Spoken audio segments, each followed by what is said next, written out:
Assalamualaikum warahmatullahi wabarakatuh. Perkenalkan, nama saya Wulan Aprilia, NPM 12524146. Di sini saya akan menjawab tugas komprehensif dalam mata kuliah Pengauditan 1 dan Praktik. Yang pertama, analisis kesenjangan ekspektasi.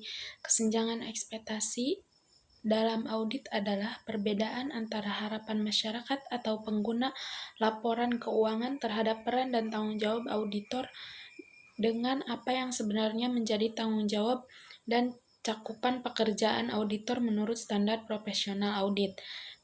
Dengan kata lain, publik sering menganggap auditor menjamin tidak adanya kesalahan atau kecurangan dalam laporan keuangan, padahal auditor hanya memberikan keyakinan yang wajar, bukan jaminan mutlak. Dalam kasus PT Tambang Makmur Tbk, perusahaan mengalami kerugian besar akibat fluktuasi harga komoditas.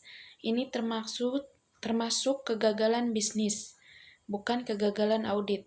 KAP telah memberikan opini wajar tanpa pengecualian WTP, yang berarti laporan keuangan disusun sesuai standar akuntansi, bukan jaminan bahwa perusahaan akan sukses atau bebas dari kerugian di masa depan.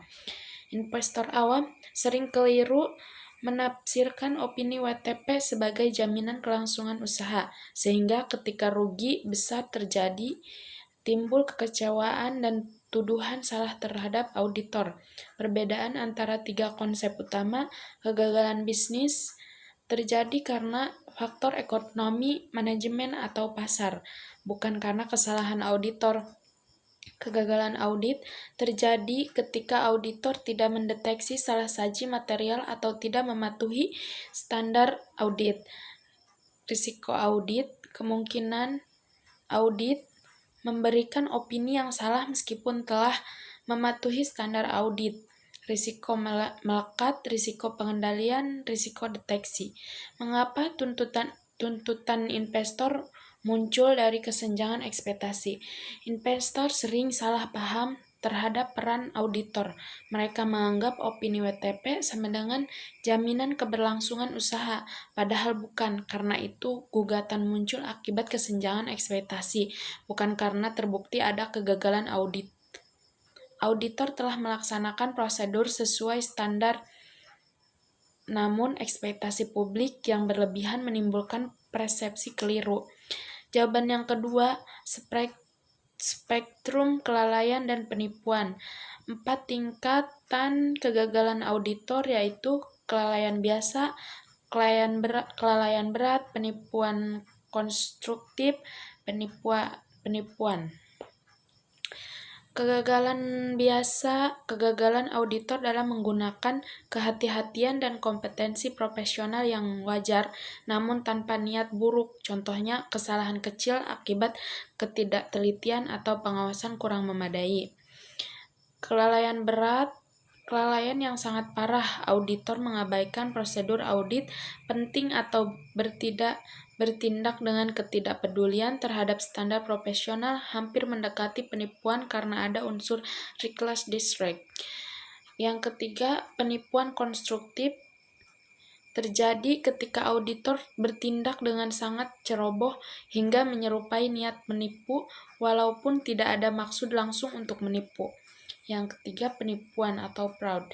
Tindakan sengaja untuk menipu, menutupi fakta, atau memberikan pernyataan palsu untuk memperoleh keuntungan tertentu, atau menyesatkan pihak lain. Klasifikasi tindakan auditor senior dalam skenario.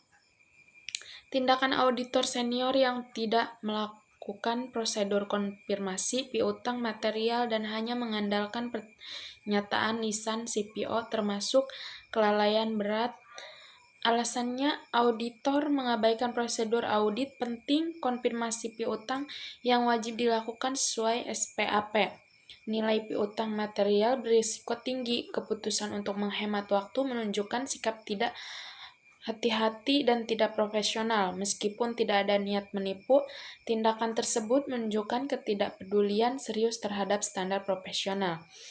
Pentingnya membedakan kelalaian biasa dan kelalaian berat. Perbedaan ini sangat penting dalam menentukan tanggung jawab hukum auditor. Kelalaian biasa adalah tanggung jawab perdata terbatas, biasanya hanya pada klien.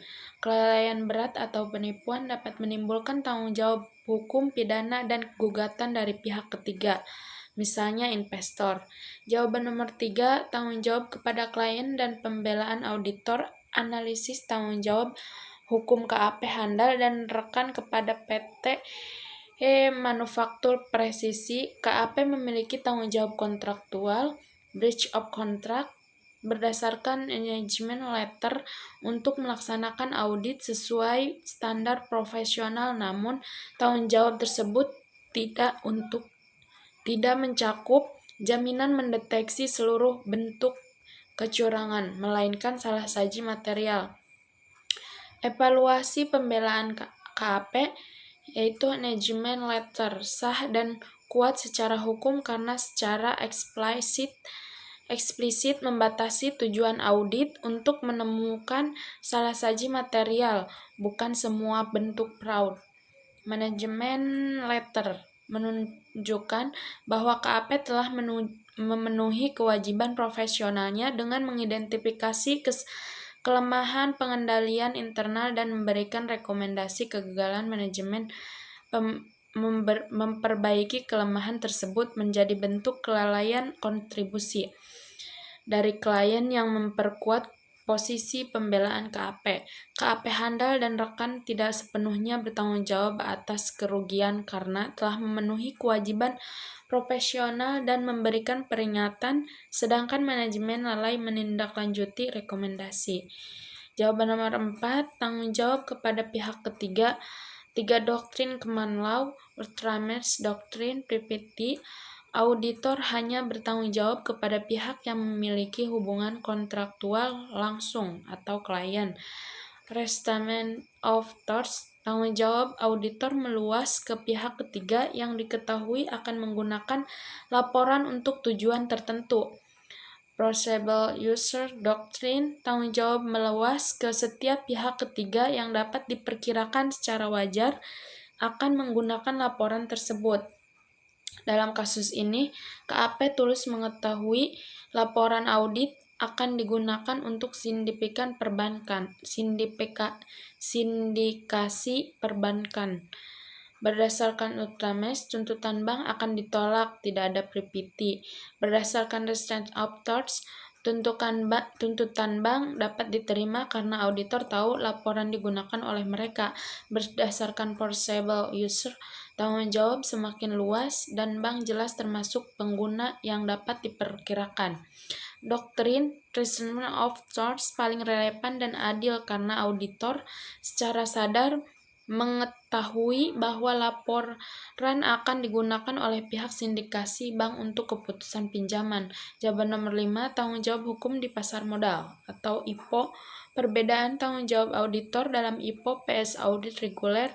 Dalam konteks IPO, tanggung jawab auditor diatur oleh Securities Act of 1933 yang menuntut tingkat kewaspadaan dan kehati-hatian lebih tinggi karena laporan digunakan publik untuk keputusan investasi. Dalam audit reguler, tanggung jawab utama auditor hanya kepada klien berbasis kontrak. Beban pembuktian investor cukup membuktikan bahwa terdapat salah saji material dalam prospektus. Dalam mengalami kerugian, tidak perlu membuktikan niat jahat auditor. Sebaliknya, auditor KAP jelas dan yakin harus membuktikan bahwa mereka telah melakukan audit dengan due professional care dan tidak ada kelalaian. Pembuktian terbalik untuk membebaskan diri dari tanggung jawab. Dalam konteks IPO, beban membuktikan lebih berat bagi auditor dan tanggung jawab hukum mereka lebih luas dibanding auditor reguler. Jawaban nomor 6, tanggung jawab di pasar sekunder dan konsep sequenter. Dalam pasar sekunder, tanggung jawab auditor diatur oleh Securities Exchange Act of 1934, khususnya Rule 10b-5 yang melarang tindakan penipuan atau penyajian informasi menyesatkan dalam perdagangan efek. Untuk membuktikan tanggung jawab auditor dalam kasus pasar sekunder, Investor harus menunjukkan adanya skienter, yaitu niat atau kesadaran auditor untuk menipu atau bertindak secara sembrono. Ini berbeda dengan kelalaian biasa. Dalam kasus Sorceps, Mahkamah Agung Amerika Serikat memutuskan bahwa auditor tidak dapat dipersalahkan hanya karena kelalaian, melainkan harus terbukti atas unsur skienter, kesenjangan atau ketidakpedulian serius terhadap kebenaran laporan. KAP hanya dapat dituntut jika investor dapat membuktikan auditor secara sadar menyesatkan publik atau bertindak sangat ceroboh, bukan sekadar lalai profesional. Nomor 7, tanggung jawab pidana criminal liability akuntan publik. Perbedaan liability perdata dan liabilitas pidana.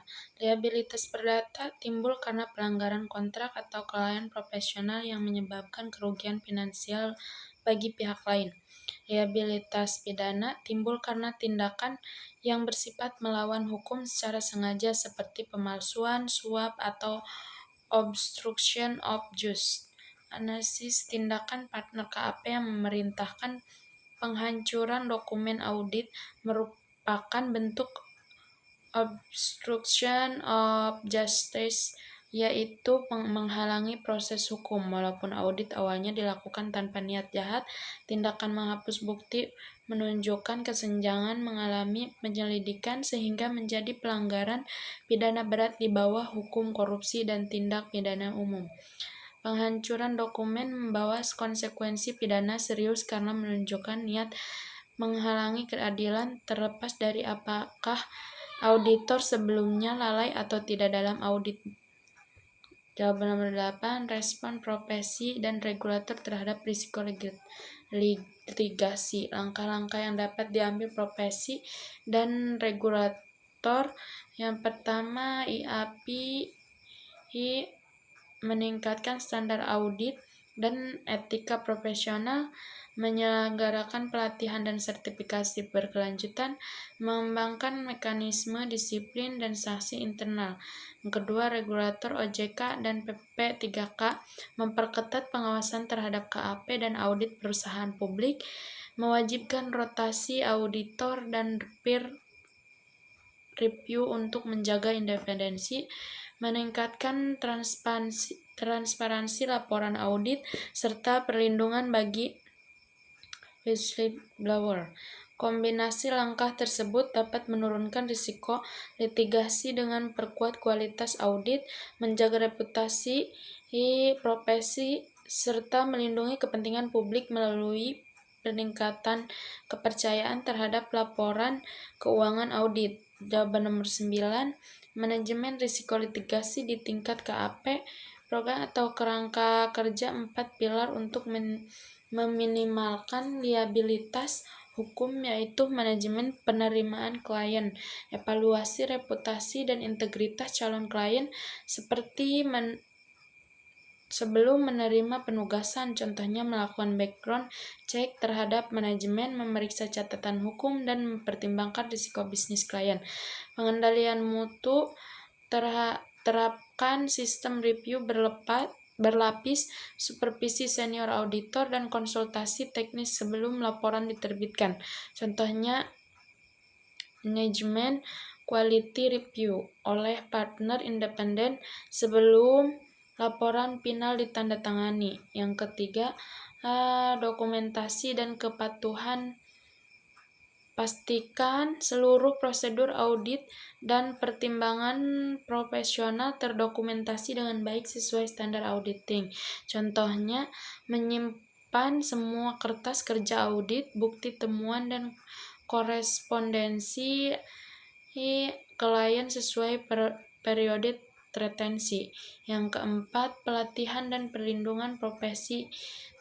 Lakukan pelatihan etika dan hukum secara rutin, serta lindungi auditor dengan asuransi profesional. Contohnya, workshop tahunan, tentang tanggung jawab hukum auditor dan pengelolaan risiko litigasi. Dengan menerapkan 4 pilar ini, KAP dapat mengurangi potensi gugatan, meningkatkan kualitas audit, dan melindungi reputasi serta legal exposure.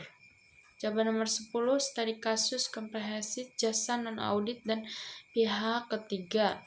Analisis potensi tanggung jawab hukum KAP cermat, yaitu kepada klien, meskipun hanya melakukan jasa kompilasi, KAP tetap memiliki tanggung jawab profesional berdasarkan prinsip kehati-hatian berdasarkan kasus 1136 Tenants Corp. P. Max Rottenberg. Akuntan dapat bertanggung jawab kepada klien jika gagal menerapkan duit profesional care walaupun bukan audit. Dalam kasus ini, staf KAP menemukan indikasi kas tidak seimbang, namun diabaikan tanpa tindak lanjut, menunjukkan kelalaian profesional. KAP cermat dapat dituntut oleh klien Resto Enak atas kelalaian profesional karena gagal memperingati atau menolak penugasan ketika menemukan kejanggalan materai. Kedua, kepada pihak ketiga, KSP maju bersama. KSP menggunakan laporan kompilasi untuk keputusan pinjaman. Walau KAP tidak tahu laporan itu akan digunakan oleh KSP, tanggung jawab dapat timbul tergantung doktrin. Ultrames doktrin tidak ada tanggung jawab, tidak ada hubungan langsung. Restatement of torts, tanggung jawab muncul jika auditor tahu laporan akan digunakan untuk tujuan tertentu. Forcible use doctrine, tanggung jawab ada bila secara wajar dapat diperkirakan laporan akan dipakai pihak ketiga. Karena laporan keuangan bisnis sering digunakan untuk keperluan pembiayaan, maka pengguna seperti KSP termasuk forcible user.